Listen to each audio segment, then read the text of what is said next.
आज हम इस वीडियो में वैसे स्टूडेंट्स जो इस बार अलीगढ़ मुस्लिम सिटी में फाइनली सिलेक्शन हो गया और उनका ऑनलाइन काउंसलिंग शुरू ही हो गया, लेकिन इस वीडियो में जो 11th वाले कैंडिडेट है या फिर बीए या जितने भी कोर्सेज़ का अभी जो ऑनलाइन काउंसलिंग स्टार्ट हुआ है, इवन बीटेक की भी बात कर ले या फिर डिप्लोमा की बात करें, सारे कोर्सेज़ को लेकर हुए हैं और अपकमिंग में जो भी रिजल्ट्स आएंगे उसको लेकर भी कि ऑनलाइन काउंसलिंग आखिर आप जो कर रहे हैं आपको कैसे पता चलेगा कि हाँ भाई मेरा ऑनलाइन काउंसलिंग हुआ या नहीं, दिक्कत है या नहीं है, क्या इशूज़ है और अगर कोई इशूज़ होता है तो उसका सोल्यूशन क्या होता है। इन सारी चीज़ें इन सभी डाउट्स को लेकर इस पर क्लियर किया जाएगा।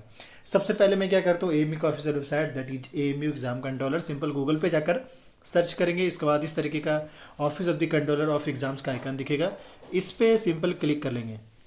इसके बाद जो इस तरीके का आइकन दिखेगा, यहाँ पे सबसे पहले ऑनलाइन काउंसलिंग करने के लिए आपको यहाँ पे इस पर क्लिक करना होगा। अगर आप डेट शीट चेक करना चाहते हैं कि हाँ भाई किस किस डेट में ऑनलाइन काउंसलिंग है, तो उसके लिए आपको इस लिंक पे जाना होगा। लेकिन अभी मुझे ऑनलाइन काउंसलिंग का डिटेल दिखाना है तो मैं क्या करता हूँ, इसी पे ही क्लिक कर लेता हूँ, यानी ऑनलाइन काउंसलिंग एडमिशन पोर्टल पर क्लिक कर लेंगे। जैसे जब क्लिक करेंगे यहाँ पर आपको अपना, क्योंकि अब जब आप ऑनलाइन काउंसलिंग कर लिए तो आपको अपना ईमेल आईडी और पासवर्ड डालना होगा।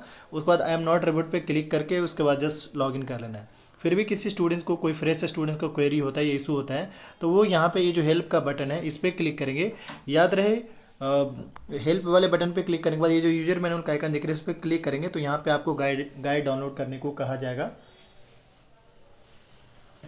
अब इसके बाद जो है डाउनलोड करने के बाद यहाँ पे आपको सिंपल आपको गाइडलाइन दिख जाएगा। सिंपली आप क्या करेंगे, यहाँ पे अपना ईमेल आईडी और पासवर्ड डालने के बाद लॉगिन करेंगे। जैसे ही लॉगिन करेंगे, जो भी स्टूडेंट्स ऑनलाइन काउंसलिंग कर लिए हैं और जो कर रहे हैं उनको तो सिंपल अपना बेसिक डिटेल अपलोड करना पड़ेगा। लेकिन जो कर लिए उनको क्या दिखेगा, मैं वो दिखाने जा रहा हूँ।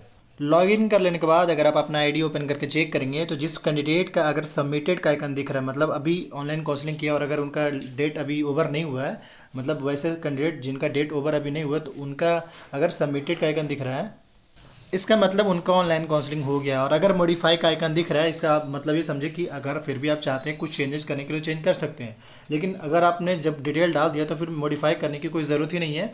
अब आपको सिंपली फॉर्म लिस्ट 1 आने का या मेकअप पेमेंट आने का या फॉर्म लिस्ट 1 आने का ही वेट करिए। मैं तो एक राउंड 1 का जो प्रोसेस जो बताया गया है, मतलब ऑनलाइन काउंसलिंग में जो डेट शीट जो शेड्यूल बताया कि हाँ भाई पहले ऑनलाइन काउंसलिंग करना होगा। अगर कोई स्टूडेंट्स डॉक्यूमेंट्स गलत डाले हैं तो उनको पता चल जाएगा कि हाँ भाई इस डेट में आपको पता चलेगा। फिर वो भी अपना डॉक्यूमेंट्स डालेंगे, उनका भी वेरीफाई होगा। देन उसके बाद फाइनल जो लिस्ट आएगा, फॉर्म लिस्ट 1 जिसका लीजिए, तो वो आपको आएगा। तो लिस्ट तो वहाँ आया हुआ रहेगा, लेकिन यहाँ पे भी आपको एक्शन में दिख जाएगा कि आपका मेकअप पेमेंट का उस टाइम आइकन आ जाएगा।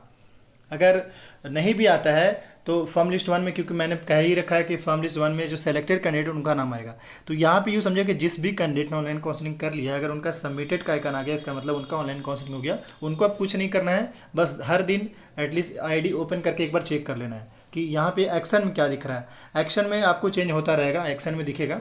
अभी के हिसाब से जो कर लिए उनको तो इससे साफ पता चला है कि जो बच्चे एडमिशन में यानी कि ऑनलाइन काउंसलिंग कर लिए हैं और अगर डेट ओवर हो गया तो उनको कुछ इस तरीके का आइकन दिखेगा बस। अब इसके बाद आगे का थोड़ा दिखाते हैं।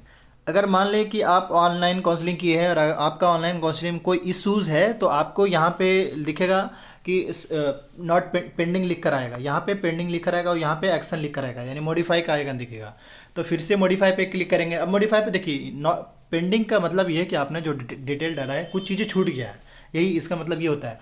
तो आप क्या करेंगे, फिर से अपने जाके इस पर क्लिक करेंगे तो आपको जहाँ पे आपने छोड़ा है, यहाँ पे जहाँ पे जो चीज़ रह गया है उस पर वहाँ पे जाकर आप अपना चेक कर पाएंगे हाँ भाई हमारा कोई चीज़ गलती रह गई, कोई छूट गया, उसके बाद आप आगे कर पाएंगे। जैसे मैं आपको सैंपल के तौर पे दिखाता भी हूँ।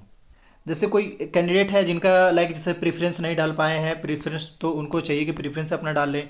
उसके बाद जब वो प्रेफरेंस डाल लेते हैं तो उसके जस्ट नीचे यहाँ पे 2 चीज़ होता है। एक तो यस, यहाँ पे मैं कहूँगा यस क्लिक करिए और यहाँ पे इसी के जस्ट नीचे आई हेयर वही जो लिखा हुआ है यहाँ पे भी आप यस कर देंगे तो देन आपका जो ऑनलाइन काउंसलिंग हो जाएगा।